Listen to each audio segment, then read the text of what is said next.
2024 সালের 15 জুলাই বাংলাদেশের ছাত্র আন্দোলনের ইতিহাসে এমন একটি দিন যেটা আজও তরুণদের মনে নাড়া দেয়।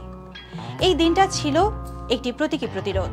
সারা দেশের শিক্ষার্থীরা সেদিন নেমে এসেছিল রাস্তায় কোটা সংস্কার আন্দোলনের ধারাবাহিকতায়। কিন্তু অন্য যে কোনো দিনের চেয়ে 15 জুলাই ছিল বেশি সংগঠিত, বেশি বিস্তৃত এবং সবচেয়ে বেশি প্রতিরোধ মুখর। এক বছর পর 2025 সালে দাঁড়িয়ে আমরা যখন পিছনে তাকাই, দেখি সেই দিনটি শুধু দাবি আর প্রতিবাদের ছিল না, ছিল এক নির্মম প্রতিক্রিয়ারও। সকাল থেকেই ঢাকা বিশ্ববিদ্যালয়ের টিএসসি গ্রন্থাগার এলাকা, শাহবাগ সব জায়গা ছিল শিক্ষার্থীদের দখলে।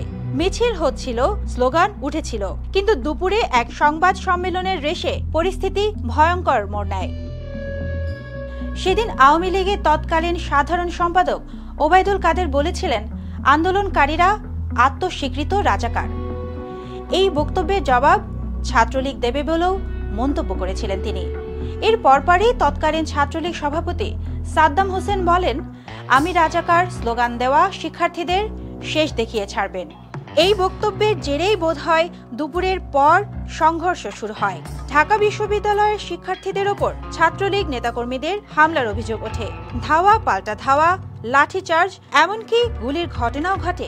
সেদিন শুধু ঢাকা মেডিকেলে আহত হয়ে ভর্তি হয়েছিলেন 297 জন শিক্ষার্থী। শুধু রাজধানীতেই নয়, রাজশাহী বিশ্ববিদ্যালয়ের প্রধান ফটকে ছাত্রদের ব্যারিকেড, পুলিশের কাঁদানো গ্যাস, রাবার বুলেট আর জলকামানে পরিণত হয় এক রণক্ষেত্র। অনেকেই আহত হন, যেতে হয় হাসপাতালে। চট্টগ্রামেও ছিল একই দৃশ্য। মুরাদপুর, 5 লাইন, জিএসি সব জায়গায় শিক্ষার্থীদের অবস্থানের বিরুদ্ধে পুলিশের ব্যারিকেড। পুলিশের সঙ্গে কয়েক দফা ধাক্কাধাক্কিও হয়। বরিশাল, খুলনা, কুমিল্লা, রংপুর, ময়মনসিংহ প্রতিটি শহরেই চলছিল ছাত্রদের প্রতিরোধ। দিনটিতে পাল্টা প্রতিক্রিয়ায় ছাত্রলীগও সমাবেশের ঘোষণা দেয়। রাজনীতি মাঠে নামে সরাসরি এবং শিক্ষার্থীদের আন্দোলন রাজনীতির কেন্দ্রবিন্দুতে চলে আসে। এই আন্দোলনের সবচেয়ে আলোচিত ইস্যু হয়ে দাঁড়ায় একটি স্লোগান, আমি রাজাকার। এটি শিক্ষার্থীদের ব্যঙ্গাত্মক প্রতিবাদ হলেও অনেকে এটিকে ব্যবহার করে আন্দোলনকারীদের দেশদ্রোহী আখ্যা দিতে চেয়েছিল।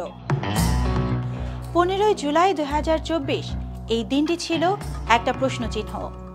সমান সুযোগ, ন্যায্যতা আর তরুণদের সম্মানের জন্য যারা রাস্তায় নেমেছিল, তারা দেখেছিল কিভাবে দাবি আর প্রতিক্রিয়া একসঙ্গে সংঘর্ষের রূপ নেয়।